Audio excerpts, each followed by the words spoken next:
අපේ Binance account එකට ලංකාවේ බැංකු ගිණුමකින් කොහොමද ඩිපොසිට් එකක් කරගන්නේ? USDT buy කරන්නේ කොහොමද? මේ වීඩියෝ එකේදී ඒ ගැන හරියටම කතා කරමු අලුත් අප්ඩේට් එක. ඉතින් මුලින්ම ආයුබෝවන් ඔයාලා හැමෝටම. වීඩියෝ එකට යන්න කලින් කොහොමද අපි USDT buy කරන්නේ කියන එක පියවරෙන් පියවර කතා කරන්න කලින් මම ඔයාලට කියලා ඉන්නම් අපි මේ විදිහට බයිනන්ස් account එකට ඩිපොසිට් එකක් කරද්දී එහෙම නැත්නම් දැන් අපි මේ කරන්න හදන්නේ P2P selling හරහා P2P trading හරහා අපිට USDT මිලදී ගැනීම. එතෙන්දී ඔයාලා සැලකිලිමත් වෙන්න ඕනි කාරණා කිහිපයක් මම බොහොම කෙටියෙන් කතා කරන්නම්. ඔයාලට දැන් P2P trading හරහා අපි USDT buy කරනකොට එහෙම නැත්නම් sell කරනකොට අපි withdraw එකක් කරගන්නකොට අපි මෙන්න මේ කාරණා ගැන බලන්න ඕනි. මම ඔයාලට පෙන්눔 කරලා තියෙනවා මොනවාද මේ කාරණා කියන එක.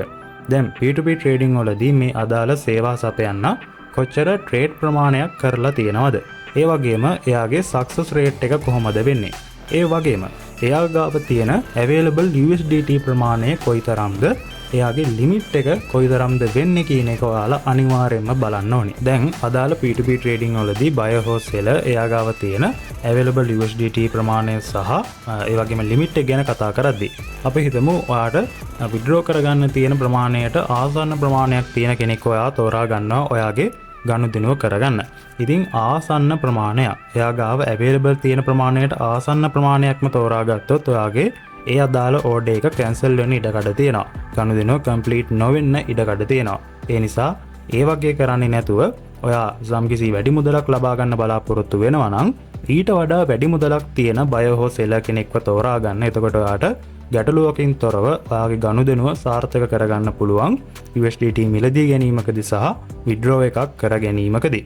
ඉතින් මේ කියපු කාරණා ගැන මම කිව්වට වැඩිය මම ඔයාලට මෙතනදී දක්වලා තියෙනවා මේ කාරණාව ගැන හරියට බලන්න. එතකොට ඔයාට හරියටම අවබෝධ වෙයි අලුත් කෙනෙකුට උනත් කොහොමද P2P trading එකක් කරගන්න කියලා කර ගැනීමකදී සැලකිලිමත් වෙන්න ඕනි මොන කාරණා ගැනද කියන එක ඔයාට අවබෝධ වෙයි.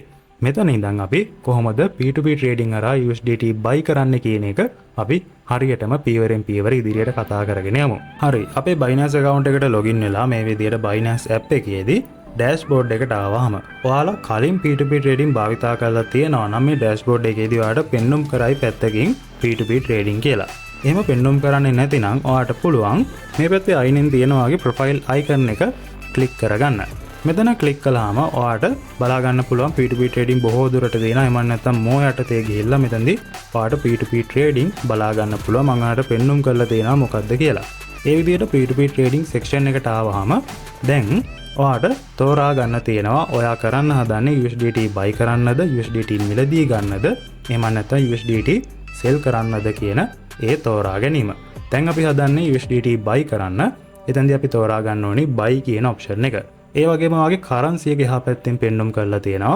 මේ කරන්සි එක ලංකා රුපියල් ඇවිල්ලා තියෙනවද කියන එකත් පොඩ්ඩක් බලන්න. ඇවිල්ලා නැතිනම් ඒක වෙනස් කරගන්න. එතනින් පස්සේ දැන් ඔයා තෝරා ගන්න ඕනි ඔයාට ගැළපෙන සෙලර් කෙනෙක්ව තෝරා ගන්න ඕනි. එතකොට දැන් වීඩියෝ එකේ මුලින්ම කිව්වා මොනවාද සැලකිලිමත් වෙන්න ඕනි කාරණා කියලා. අපි බලන්න ඕනි කාරණා මොනවාද කියන එක. ඒ දේවල් ගැන මෙතෙන්දී ඔයාට දැන් බලලා කෙනෙක්ව තෝරා ගන්න පුළුවන්. දැන් මගේ ලිමිට් එක අනුව මම මිලදී ගන්න බලාපොරොත්තු වෙන මුදල අනුව මට ගැලපෙන කෙනෙක් මම මෙතනදී තෝරා ගන්නවා. හරි. දැන් ඔයාට පේනවා මම තෝරාගෙන ඉන්න කෙනාව. එයාව තෝරාගත්තාට පස්සේ එතනදී තිබුණු buy කියන බටන් එක ක්ලික් කළාට පස්සේ අපි එක්කන් එනවා මේ විදියට මේ page එකට. මෙතනදී ඔයාට පෙන්눔 කරලා තියෙන උඩින්ම buy USDT කියලා ඒ වගේම එයාගේ LKR rate එක කොහොමද වෙන්නේ කියලාත් ඔයාට බලා ගන්න පුළුවන්. දැන් ඔයාට enter කරගන්න තියෙන්නේ ඔයා කොච්චර මුදලකද අදාළ USDT මිලදී ගන්න කියන එක ඔයාට enter කරගන්න තියෙනවා. මෙතෙන්දී ලංකා රුපියල් වලින් ඔයාට enter කරගන්නත් පුළුවන්. ඒ වගේම buy USDT කියලා තියෙනවා. USDT කොච්චරද ඕනි කියන එකත් ඔයාට enter කරගන්න පුළුවන්. දැන් USDT 10ක් විදිහට අපි මෙතෙන්දී enter කළොත් ඔයාට පෙන්눔 කරනවා ඔයා ගෙවීම් කළ යුතු ඒ මුදල මේ විදිහට අදාළ rate එක අනුව පහලින් පෙන්눔 කරලා තියෙනවා. ඒ වගේම ඔයාට එතෙන්දී පහලින් පෙන්눔 කරලා තියෙනවා මේ අදාළ සේවා සපයන්න support කරන payment method එක මොකක්ද කියලාත් බලා ගන්න පුළුවන්. දැන් අපි කරන්න හදන්නේ බැංක් එකෙන් තමයි මේ අදාළ ගනුදෙනුව කරන්න හදන්නේ. ඒ නිසා බැංක් ට්‍රාන්ස්ෆර් එකට සපෝට් කරන කෙනෙක්ව තෝරා ගන්න. එතනිනුත් පහලට ආවම ඔයා තෝරාගෙන ඉන්නේ මේ සේවා සපයන්න දැනට ඔන්ලයින් ඉන්නවද නැද්ද කියන එකත් බලා ගන්න පුළුවන්. ඒ වගේම එයා දක්වලා තියෙන තොරතුරු කිහිපයකුත් ඔයාට බලා ගන්න පුළුවන්. මේ ටික ආපහු පාරක් චෙක් කරලා ඔයා එන්ටර් කරපු මුදල චෙක් කරලා බලලා ඔයාට පුළුවන් මේ පහලින් පෙන්වුම් කරලා තියෙන කොළ පාටින් තියෙන place order කියන බටන් එක ක්ලික් කරගන්න මේ විදියට. ඒක ක්ලික් කළාට පස්සේ දැන් ඔන්න අපි එක්කන් එනවා Open Bank Transfer for Payment කියන මේ page එකට. එතෙන්දී ඔයා කොච්චර මුදලක් ගෙවීම් කළ යුතුද ඒ මුදල පෙන්වුම් කරලා තියෙනවා. ඒ වගේම මේ අදාළ කෙනාගේ name එක, ඒ වගේම එයාගේ bank account number එක මොකද්ද, bank එක මොකද්ද, ඒ දේවල් ඔයාලට පෙන්වුම් කරලා තියෙනවා. ඒ වගේම ඔයාගේ name එකත්, ඔයාගේ අදාළ details ටිකත් මෙතනදී පෙන්වුම් කරලා තියෙනවා. දැන් ඔයාලට මෙයාගේ chat එකට යන්නත් පුළුවන්. chat එකට ගිහිල්ලා මෙයාත් එක්ක පොඩි සම්බන්ධතාවයක් ගොඩනගා ගන්නත් පුළුවන්කම තියෙනවා. හරි. දැන් අපිට කරන්න තියෙන්නේ මේ මුදල මේ අදාළ කෙනාට ට්‍රාන්ස්ෆර් කරගන්න තියෙන්නේ. ඔයාලට පෙන්වුම් කරලා තියෙන කොච්චර වෙලාවකින්ද මේක කරන්න ඕනේ කියලා තොඩිම බලා ගන්න පුළුවන්. මට කලින් කියන්න අමතක වුණා. විනාඩි 14ක් 15ක් තමයි මේ ගනුදෙනුවට දෙන්නේ. ඒ වෙලාව ඇතුළත මේක ඔයාලට ඉක්මනින්ම කරගන්න සිද්ධ වෙනවා. ඒක තමයි හොඳම දේ. මේක ගොඩක් පරක්කු කරන්න යන්න එපා. ඉතින් දැන් මම කරන්නේ මේ තොරතුරු ටික අරගෙන ගිහිල්ලා මේ මුදල මේ අදාළ කෙනාට ට්‍රාන්ස්ෆර් කරන්න හදන්නේ. මම දැන් මේ අදාළ පේමන්ට් එක මේ කෙනාට කරලා තියෙනවා. ඔයාලට පෙන්වුම් කරලා තියෙනවා ගනුදෙනුවට අදාළ ඩොකියුමන්ට් එකත්. ඒ වගේම මේ ඩොකියුමන්ට් එක මෙයාගේ chat එකටත් මම දාලා තියෙනවා. ඔයාලට පේනවා. මෙයා ඉල්ලනවා, ඒ කියන්නේ ස්ලිප් එකක් ඉල්ලනවා සාමාන්‍ය ගනුදෙනුවක් කළාට පස්සේ ඒකත් ඔයාලට ස්ක්‍රීන්ෂොට් එකක් අරගෙන මේ chat එකට මේ අදාළ කෙනාට ලබා දෙන්න පුළුවන්. ඒක කෝකටත් හොඳයි ඔයාගේ ගනුදෙනුව සාර්ථක කරගන්න. හරි. දැන් අපි මුදල යවලා තියෙන්නේ. අපිට දැන් කරන්න තියෙන්නේ මෙතනදී පෙන්වුම් කරලා තියෙනවා බටන් එකක් ඔයාලට බලා ගන්න පුළුවන්. Transferred Notify Seller කියලා කහ පාටින් බටන් එකක් තියෙනවා. මෙන්න මේ බටන් එක අපි දැන් ක්ලික් කරගන්න ඕනි. අපි ට්‍රාන්ස්ෆර් එක කරලා ඒ වගේම ට්‍රාන්ස්ෆර් කරපු ඩොකියුමන්ට් එක chat එකට දැම්මාට පස්සේ හරි. දැන් මම Transferred Notify Seller කියන බටන් එක ක්ලික් කරගන්නවා.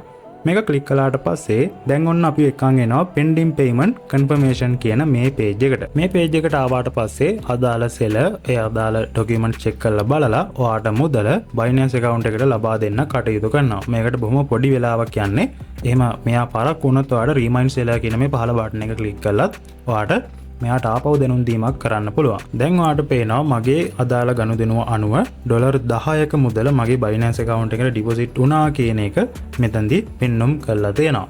වැදගත්ම දේ වෙන්නේ වීඩියෝ එකේ මුලින්ම කියපු කාරණා කිහිපය. එතෙන්දී ඔයා තෝරා ගන්න seller හෝ buyer කරලා තියෙන trade ප්‍රමාණය මම මේ කියපු කාරණා ගැන ඔයාලා අනිවාර්යයෙන්ම බලන්න ඕනේ. ඒ කාරණා වලින් හරියටම ගැළපෙන කෙනා ඔයා තෝරා ගත්තොත් ඔයාගේ ගනුදෙනුව නිවැරදිව ආරක්ෂිතව කරගන්න පුළුවන්කම තියෙනවා කියන එක ඔයාට දැන් පැහැදිලි වෙනවා ඇති කියලා මම හිතනවා. මොනවා හරි අපැහැදිලි තැනක් තියෙනවා නම් මේ වීඩියෝ එකේදී ඔයාට පුළුවන් මාව contact කරගන්න WhatsApp එකට එන්න. ඔයාට අනිවාර්යයෙන්ම උදව් කරන්න බලාපොරොත්තු වෙනවා. එහෙම නැත්නම් comment එකක් දාන්න. ඔයාට මම reply කරනවා. මම හිතනවා ඔයාට මේ දේ ගැන අවබෝධ වුණා කියලා. එහෙම අවබෝධ වුණා නම් අපේ channel එකේ තවත් ගොඩක් content තියෙනවා ඔයාට බලන්න පුළුවන්. ඉතින් channel එකට එකතු වෙලා නැතිනම් channel එක subscribe කරලා bell icon එක click කරලාම තියාගන්න. වීඩියෝ එක හොඳයි නම් වීඩියෝ එක like කරන්නත් අමතක කරන්න එපා. තවත් කාට හරි දැනගන්න ඔයාගේ community එක මේ වීඩියෝ එක share කරන්න කියලාත් ඔයාට අවසානයේදී මතක් කරනවා. ගිහින් එන්නම් අලුත් දවසක අලුත් වීඩියෝ එකකින් හම්බ වෙමු.